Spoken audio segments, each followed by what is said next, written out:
আশেপাশে যে সমস্ত ব্লক ও জেলা আছে সবাই অধীর আগ্রহে অপেক্ষা করে। আমরা অপেক্ষা করি, মা বোনেরা অপেক্ষা করে স্বামী সন্তানের জন্য। আমাদের এই মেলা 464 বছরের পুরনো মেলা। কালীদহে 1561 সালে গোবর্ধন বাহুবলীন্দ্র মহাশয় এই মেলার শুভ সূচনা করেছিলেন। এই মেলায় আসা মানে 20-30 বছর আগে হারিয়ে যাওয়া শৈশবে একবার ফিরে পাওয়া। এই মেলার ঐতিহ্য চুচুড়ি বাজনা কিংবা জায়েন্ট সাইজ বাতাসা, বৃহত্তর আকারের কদমা। আমরা ঐতিহাসিক ময়নার মানুষ। বাংলা সাহিত্যের ইতিহাস দিয়ে ঘেরা এই ময়নাগড়, এই স্মৃতি দিয়ে ঘেরা ময়নাগড় আজ সনাতন হিন্দু মেলা হলেও এলাকায় অনেক মুসলিম মানুষ থাকেন। আমরা বিশ্বাস করি আমরা বিকৃত না করে সঠিকভাবে বিবেকানন্দকে পড়ি, তাই তার আদর্শে এই মেলা সার্বজনীন হয়েছে। আজকের এই মেলায় একটা নতুনত্ব আছে, অনেকে অনেক প্রশ্ন আসবে, কিন্তু এই মেলা আজকে এক নতুনত্ব পেয়েছে।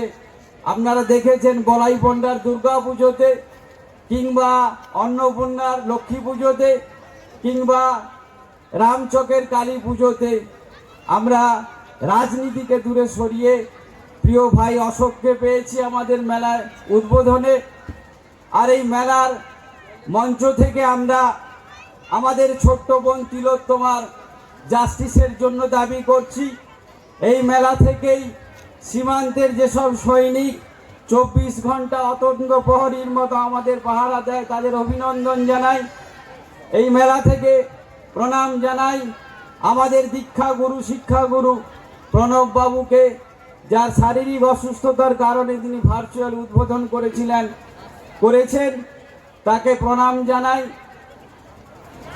তার দীর্ঘায়ু কামনা করছি, অভিনন্দন জানাই।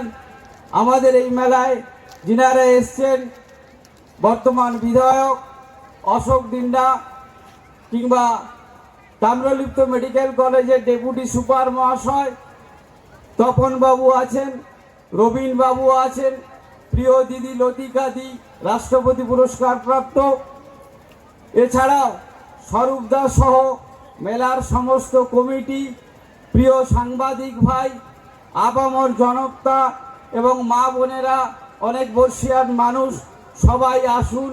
আমাদের এই রাজনীতি, ধর্ম, জাত, অর্থের বেড়াকে দূরে সরিয়ে দুদিনের এই রঙিন খেলা ঘরে আমরা আনন্দে মাতোয়ারা হই। সবাই সুস্থ থাকুন। প্রশাসন সহ এলাকার সমস্ত মানুষের সার্বিক সহযোগিতা কামনা করে আমি আমার ছোট্ট বক্তব্য এটি টানছি।